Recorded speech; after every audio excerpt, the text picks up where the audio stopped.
You wake up already tired. Before the day even begins, your mind is racing. Traffic, deadlines, bills, expectations. You get dressed, sit in your car, and join thousands of other people inching forward, all headed to the same place. At work, you swallow frustration. You nod when you disagree. You stay quiet when you're disrespected because you can't afford to lose the job. Hours later, you repeat the same drive in reverse. And when you finally walk through the door, there's no relief waiting for you. Your partner is just as drained. Dinner becomes another task. Conversation turns into logistics. Rest gets postponed to later. Now here's the uncomfortable question no one asks. What if this entire setup, this routine you're told is responsible and smart, is actually making you financially weaker? Most people believe they understand their finances because they track income and expenses. But they miss something critical. They never examine the structure of their life. Because the real problem doesn't show up on a budget spreadsheet. It shows up in stress, rigidity, exhaustion, and risk.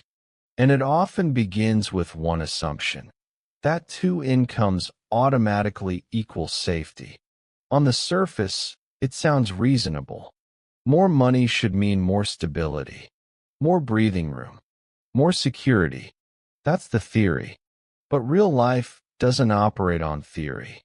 The moment a household depends on two full-time incomes, something shifts quietly in the background.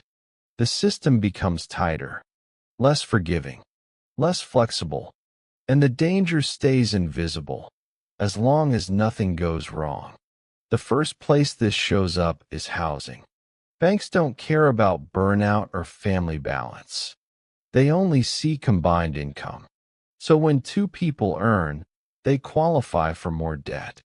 And most people don't ask, what's safe? They ask, what's approved?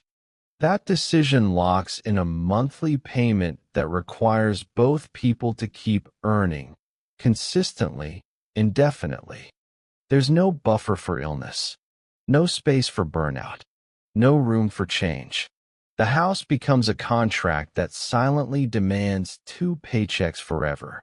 Then transportation expands to match the new reality. Two jobs usually mean two vehicles, two commutes, two sets of repairs, insurance, fuel, and replacements. Each car becomes a permanent monthly obligation, not a tool, but a drain that never shuts off. Then come the costs no one likes to calculate honestly. Childcare, after-school programs, babysitters, emergency arrangements. Families often look at the second income in isolation and think, we're ahead. But they don't subtract what it takes to maintain that income. Taxes take their share. Time disappears. Energy collapses. And when energy is gone, spending rises. Cooking turns into ordering. Planning turns into paying. Efficiency turns into convenience.